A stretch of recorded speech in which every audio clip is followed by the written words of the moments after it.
Shepherd's Advantage Leadership Podcast, Episode 011.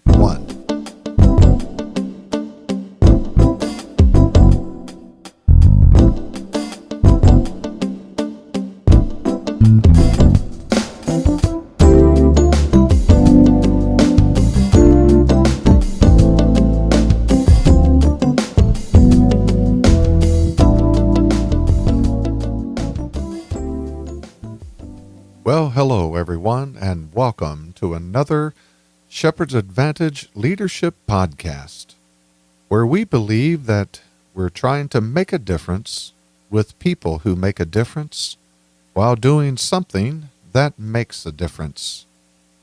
This ministry had such humble beginnings a number of years ago.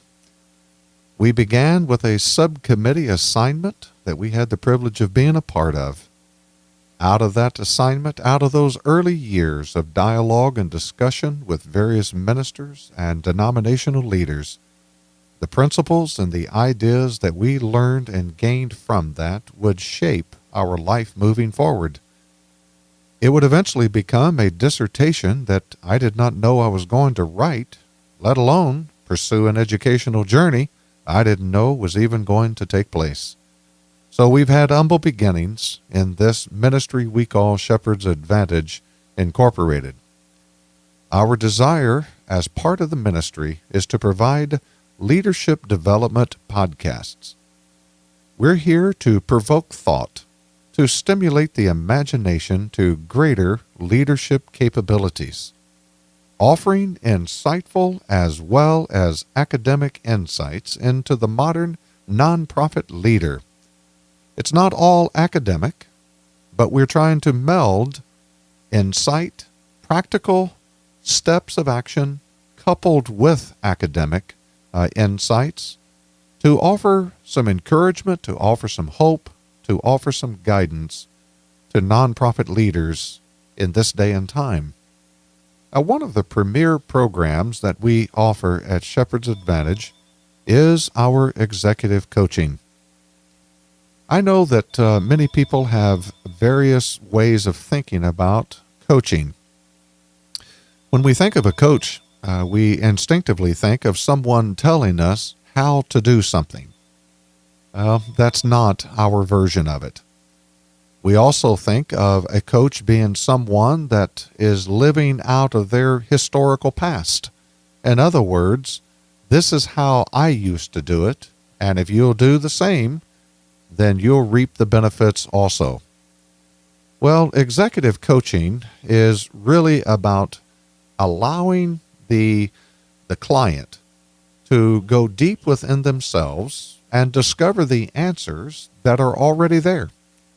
You see, we believe that the answers that you're seeking is already within the person. And so therefore our goal in this ministry is to simply help you discover those answers that lie deep within you. We're not here to tell you how to do the ministry. We're not here to tell you how to run the nonprofit enterprise. We're here to just simply help you reach and maximize your capability. For we believe that you have talent, you have the skill set, and our desire is only to enhance that. You know, really, in this modern time, I really do believe that executive coaching is part of the standard operational procedure for today's leaders. The complexities that we face, the intricacies of our economy, of fundraising, of people development and chasing passions and dreams. There are so many moving parts in all of this that it is very easy to get sidetracked and become disillusioned. And so I think the value of having an executive coach is well worth the investment. Well, we have been using in these inaugural podcasts for Shepherd's Advantage, we've been using John Maxwell's material on the 21 Irrefutable Laws of Leadership. Now, we're doing this for a variety of reasons. First and foremost, when you Google search it on laws of leadership, John Maxwell's material is at the top of the pile.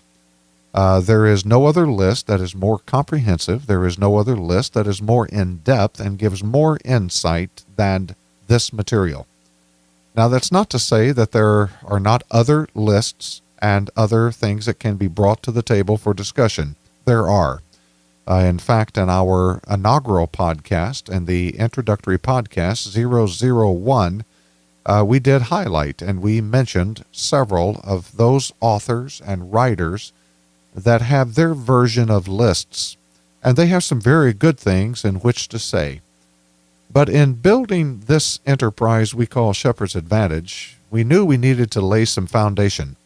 We need to lay some cornerstones and build upon that a solid building that we want to call leadership principles and development. And so we're doing the foundation work with John Maxwell's material on the 21 Irrefutable Laws of Leadership.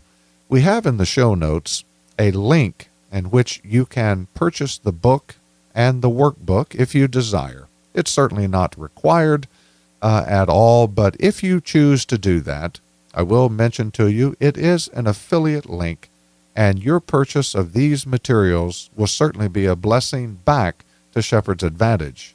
We use all income streams, and all revenue is a complete reinvestment back into this ministry to make available these resources for those who may not be able to access it and for those who may never have an opportunity to participate.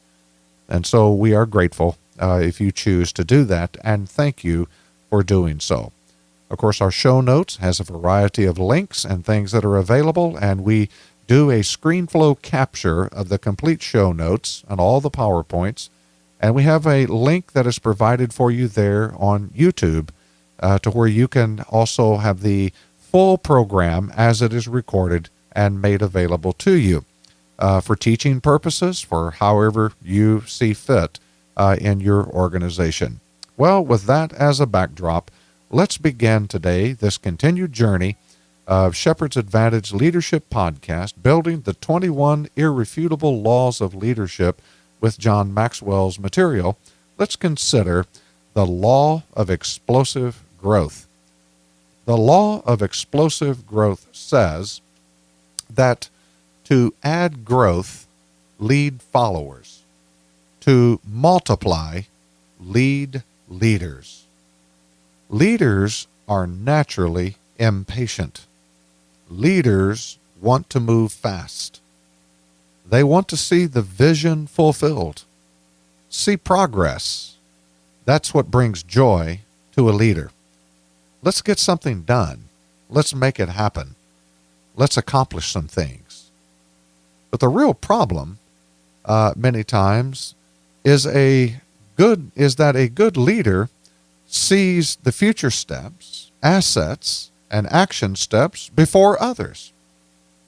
Thereby, followers tend to lag behind.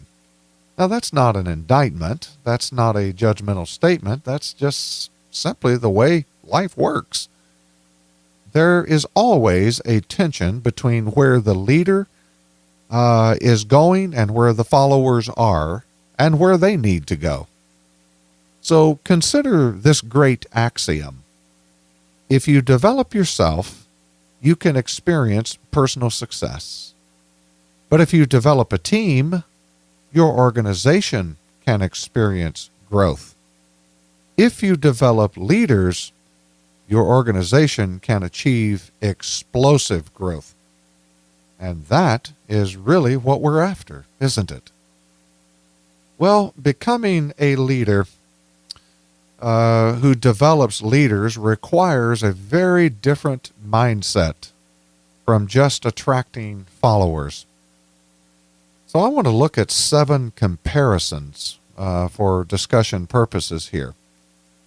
First of all, leaders who attract followers need to be needed. Leaders who develop leaders want to be successful. Now, you may feel important and needed, but that is a shallow reason to pursue leadership in any organization. if it is simply reduced down to that basic emotional component that I want to be needed, I need to be needed, I want somebody to love me and give me a warm hug. That's shallow, really, when it comes to leading any organization, leading a congregation, leading any nonprofit entity. Second of all, leaders who attract followers develop the bottom 20%. Leaders who develop leaders develop the top 20%. The weakest in your organization dominates 80% of your time. The best leaders invest 80% of their time in the best among them for a far greater return.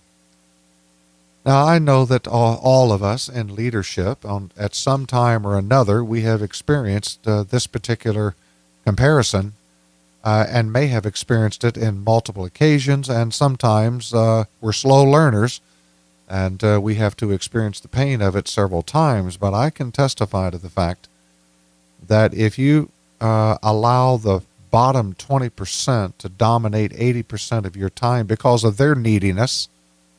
Now, again, so don't, send me any hate mail or anything here. It's not to say that people don't have needs, so we're not implying that. But there's something about those that refuse to develop themselves and their own skills and capabilities.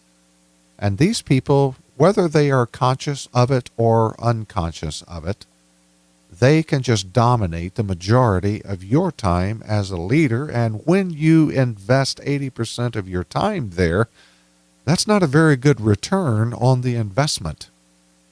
I want to be able to spend my time with thoroughbreds, those hard-charging personalities that have the capacity to accomplish greatness and to do some awesome things. It's not that I disbelieve that other people are incapable of accomplishing anything, but in terms of the leadership responsibility in which you find yourself, you want to invest yourself in the top 20% of leaders. Thirdly, leaders who attract followers focus on weaknesses. Leaders who develop leaders focus on strengths. The bottom 20% just seem to struggle with their weaknesses continually. However, when you invest yourself in the top performers, you're actually building strength into your organization. Again, I know that overcoming weaknesses is a journey, but it doesn't have to be a dominating aspect of your life. And so there needs to be progress. There needs to be some improvement. There needs to be some advancement. And there have been times in my life in which I've had the opportunity to hire those and give them a start and give them their day. But there's been other times that in the hiring selection, I've needed people that are already hard-charging personalities, those with a proven track record, because what I was needing needed to be ramped up quickly. At other times, I had the opportunity, the time, and the season of life in which you could pour into and mentor and help.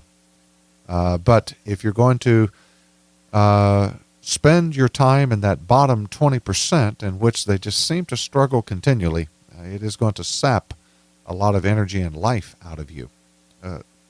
Number 4, comparison. Leaders who attract followers treat everyone the same. Leaders who develop leaders treat individuals differently. So for the sake of fairness, produces more goof-offs than leaders. So reward achievement, thus raising the bar of quality and accomplishment. Everybody does not have the same capabilities. Everybody doesn't have the same passion. Everybody doesn't have the same drive and wherewithal. And so if the argument is always for the sake of fairness, so that no one feels left out, listen, I can just testify to the fact that you end up raising up goof-offs, and you end up exponentially compounding the trouble that you might be able to avoid otherwise. Number 5, leaders who attract followers spend time with others. Leaders who develop leaders invest time in others. This is an issue of being liked versus developing other people to achieve. It's so nice and so cozy at times just to sit around with a nice cup of coffee and a nice warm piece of pie and just watch the day go by.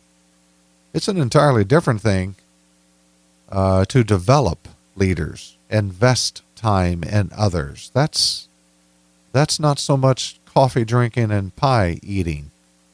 That's a little bit different approach here. And so, do we want to be liked, or do we want to develop other people to be achievers?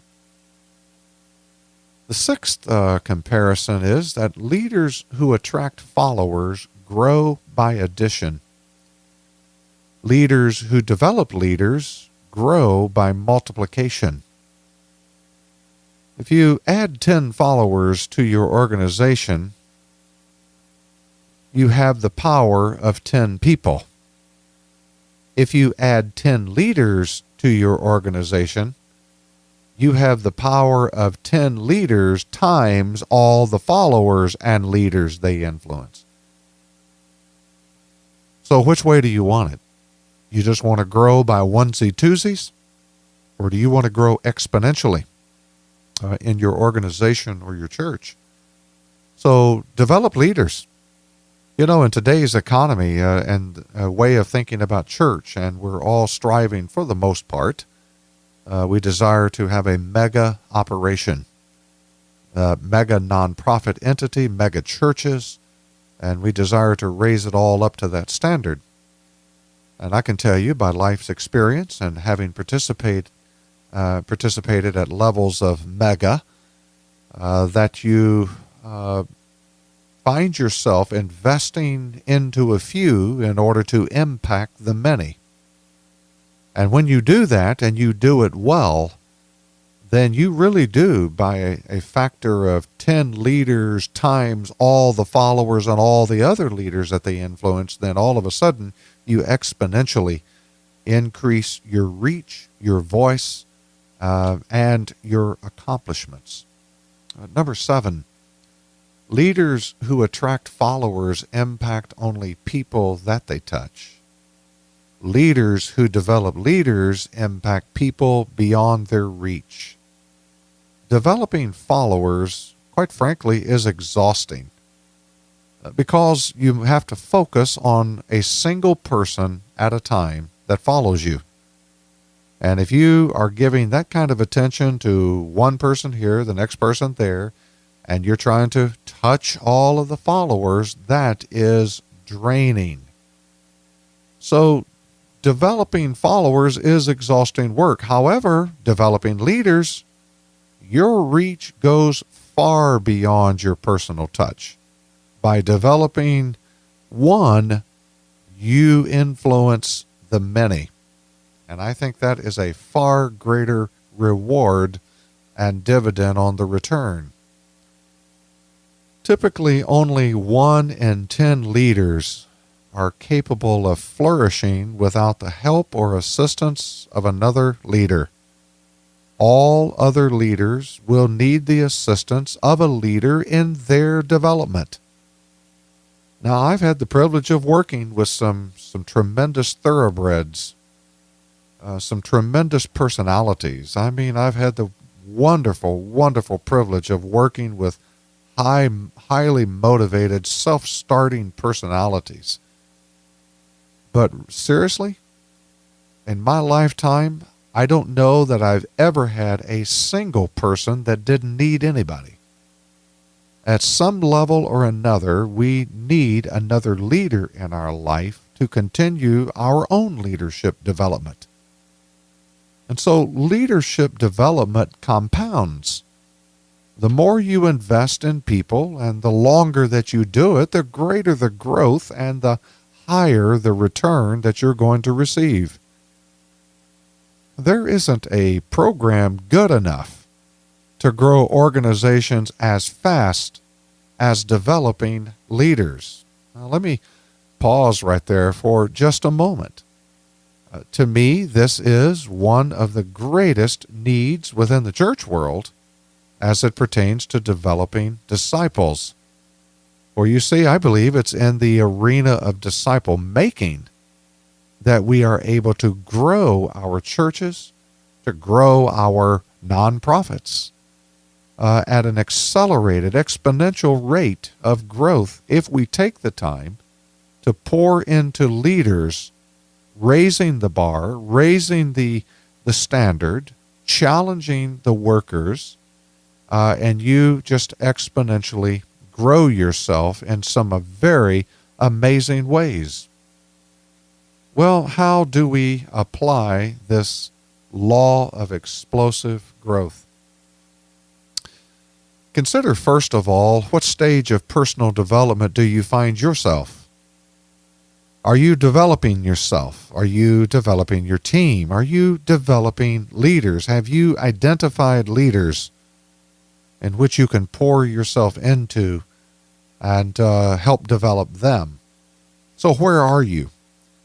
It may be that you need some real help and some real assistance in your ongoing pursuit of skill development and accomplishments.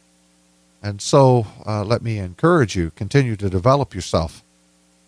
Think about your team. What are you doing to invest in your team? I met a pastor one time that he viewed his team as those that would do what he did not want to do, and he did not want to see them, and the only time that his team ever saw him, unless there was a problem somewhere. Well, that is a horrible, horrible model of leadership, and I just strongly urge you to repel and to push back against that tendency. Now, develop your team, embrace them. You've hired them, use them, develop them, grow them, and that dividend will just absolutely be amazing in return. Second of all, consider what are you currently doing to find and develop leaders. So what are the places that you're hanging out in? What are the events that you attend? What's the networks that you're trying to maintain in order to see potential leaders so that they can be developed? And then finally, what are you doing to hold leaders when you do get them? Are you creating an environment in which leaders can thrive and excel? Are you allowing leaders to be innovative and have the freedom necessary to accomplish their passions? Yes, you've got to create that environment. You cast the larger vision, but that vision needs to be broad enough in which your team can expand their horizons and grow and develop. So it goes without saying, doesn't it, that the leader needs to have a vision bigger than just themselves. So if you're going to experience the law of explosive growth, then you definitely need to develop those around you. Well, let's consider the last and final law in this inaugural series, and this is the law of legacy. This law says that a leader's lasting value is measured by succession. What do you want people to say at your funeral? Well, that's a rather morbid question to ask in a leadership podcast. Yet it is the one question that we never really think about. Our time on earth really is limited, and it really is precious. Life is not a dress rehearsal for the main event. Today is the main event. Right now, this is the main event. Make it count. Make it count now. Eleanor Roosevelt stated at one time that life is like a parachute jump. You have to get it right the first time. There are no do-overs. If you had to write a life sentence that describes your purpose, what would you write? This goal in a sentence may shift in different ways in different seasons of life, but write it out today. Do not become like most people who simply accept their lives instead of leading their lives. If your desire is to make an impact as a leader on future generations, today is a good day to start. Start with intentionality. Your legacy is a choice, and intentionality is your only option. So let me suggest 4 steps on working out your legacy. Number 1, know the legacy that you want to live. Most people simply accept their lives instead of leading their lives. You must be proactive about your life. The life that you live, the legacy you want to leave behind, you've got to get serious about it. You've got to get involved in it. You cannot live this passively. And whatever you do, don't try to live your life vicariously. No, it's your life. It's your gift from heaven. And put it to good use and make it count every day, every moment. One day, people are going to summarize your life in a single sentence. So pick it now. The second step, leave the legacy that you want to leave. I mean, this is accomplished by living what you say that you believe. If we desire a legacy, then we need to leave a legacy first. You and I must become what we desire to see in others. There's just no way around this. So I know a legacy is kind of a future tense. We want to leave something for the generations to see after we're gone.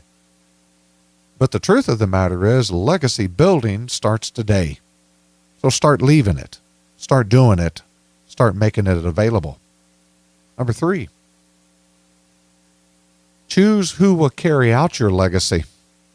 Our legacy lives on in people, not things. Max Dupree states that succession is the leader's responsibility. A legacy is created only when a leader puts his organization into a position to do great things without him. So again, we come back to this I-me centristic attitude of our nation. It's all about me. It's about what I want. It's about who I am. But listen, the true greatness of any leader is about leaving a legacy for others to carry out. So I agree with Max Dupree's assessment. It is my responsibility as a leader to put leaders into the organization so that they can function and do great things without me. And then number 4, make sure you pass the baton. Make sure that you hand it off to someone else. It is said that in a relay race that the most important aspect of successful races is the transfer zone. If you do not transfer the baton successfully and intentionally, you will not leave a lasting legacy that people will appreciate. Elton Trueblood stated that we make a start in discovering the meaning in human life when we plant shade trees under which we will never sit. Now there is a powerful, powerful statement. Well, how do we apply the law of the legacy? First of all, what do you want your legacy to be? Take some time to consider the big picture pertaining what you lead. Take time at this point. Don't rush it. Your legacy is closely related to your sense of purpose in life. Why are you here? Second of all, based upon what you believe your life purpose is, what do you need to change to start fully living this purpose? Make a list of changes that include character, education, work habits, relationship building, etc., etc. Make that list. And what is it that you need to change? What is it that you need to start doing that you're not doing? And what do you need to stop doing that's hindering forward progress? And then finally, in whom will you invest your legacy? Choose people with a greater potential than yourself. Those who can stand on your shoulders to do more than you will have ever done. Start that process today and leave that legacy for others. Well, our time has come and gone once again in this podcast series, and this brings to a close our inaugural foundation building blocks of Shepherd's Advantage Leadership Podcast. Our desire in these inaugural podcasts has been to develop the foundation blocks of all things leadership. And so from this moment forward, having laid this foundation now with these strong principles and strong laws, irrefutable laws, you can ignore law, but you cannot ignore the consequence. And so it is from this moment forward now, we move forward in a variety of themes into the future, believing that we've laid a good foundation and believing that we are now beginning to establish a superstructure of passionate, fearless leaders that are going to make a difference with people who make a difference while doing something that makes a difference. And so, until then, we bid you Godspeed and God's blessings, and may the hand of the Almighty rest upon you, and we look forward to having you with us in this continued journey of all things Shepherd's Advantage Leadership Podcasts for nonprofits, for leadership teams, believing that God has a specific purpose for you. Until then, God bless.